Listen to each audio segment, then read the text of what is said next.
Bem, a partir desta quinta-feira entra em vigor a lei que aumenta a pena para motoristas embriagados que provocarem mortes no trânsito. A punição para esse crime, que atualmente é de até 4 anos de prisão, vai ser de até 8 anos. Para falar sobre isso, eu converso agora com a advogada especialista em direito penal e processual penal, Ana Júlia Menezes. Doutora, muito obrigada pela sua presença. Uma boa noite. Boa noite. Bem, a gente tem um aumento de pena, doutora, mas na prática, o que a gente pode analisar dessas mudanças na legislação? Como você mesmo mencionou, teve o aumento de pena especial nas condutas específicas, tanto no crime de lesão corporal grave e gravíssima, como o do homicídio culposo. Além disso, em consequência desse aumento de pena, também mudou a questão da fiança, que antes poderia ser estabelecida pelo delegado dentro da delegacia e agora não pode mais por conta da pena mínima prevista.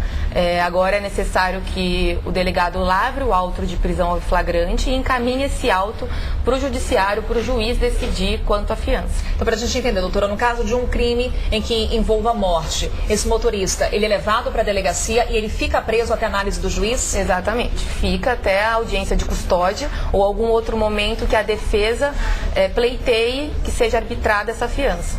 A pena que temos agora vai de 5 a 8 anos. É uma pena de homicídio culposo. Exato. Anteriormente, então, não era previsto desta forma?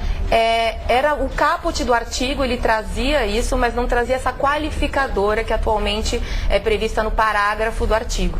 E ela menciona essa pena específica em se tratando de crimes que são praticados sob embriaguez ou outra substância psicoativa. A gente está falando de mortes no trânsito, mas também em casos de lesão houve aumento da pena. Sim, lesão corporal culposa grave ou gravíssima, tanto resultando só na lesão como em morte. Você destacou para a gente, doutora, a questão da fiança, que então só o juiz pode determinar esse pagamento. Sim. Mas prestação de serviços, até então a gente via muito a conversão da pena em prestação de serviços da comunidade. Continua valendo? Pode acontecer? Não, agora com esse aumento de pena não há mais essa possibilidade. Existem alguns benefícios previstos na lei, mas essa política, essa prática que antes era tão comum, hoje não será mais tão comum por conta da pena que é prevista mesmo e pelos requisitos exigidos para a concessão desse benefício.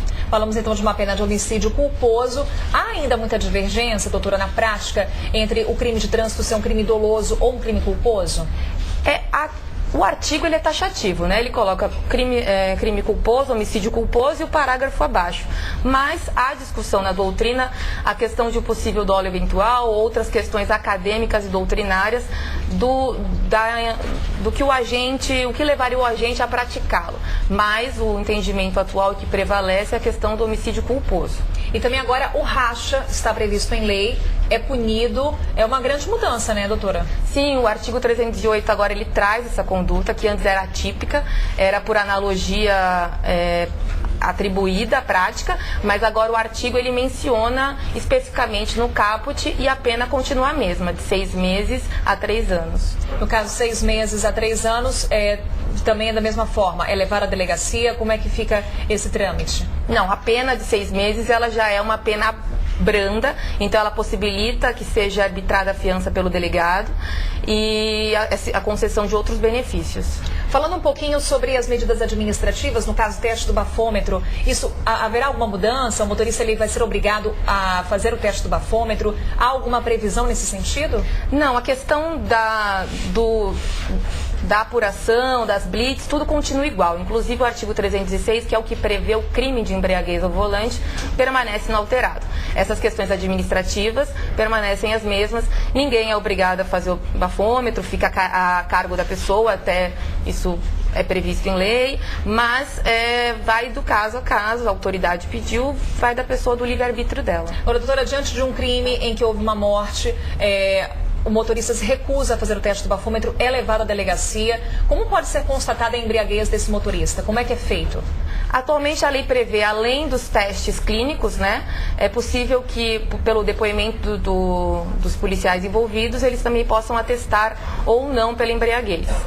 Doutora, também há no Brasil, em alguns estados, varas especializadas em crimes de trânsito.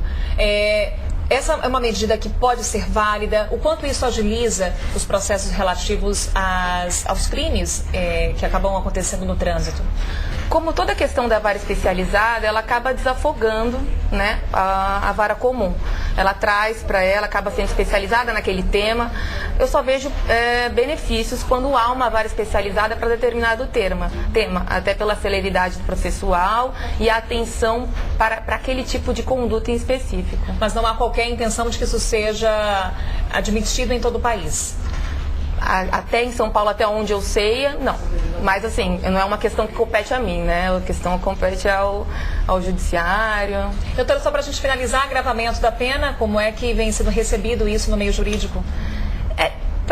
A gente vê ao longo dos anos que a lei que trata desse tipo de crime, ela sempre veio trazendo reformas mais gravosas, no sentido de desencorajar a prática.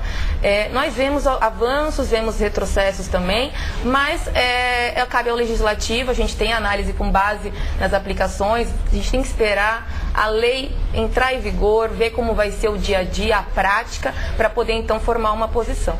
Ana Júlia Menezes, advogada especialista em direito penal e processual penal, muito obrigada pela sua presença, doutora. Obrigada. Até uma próxima.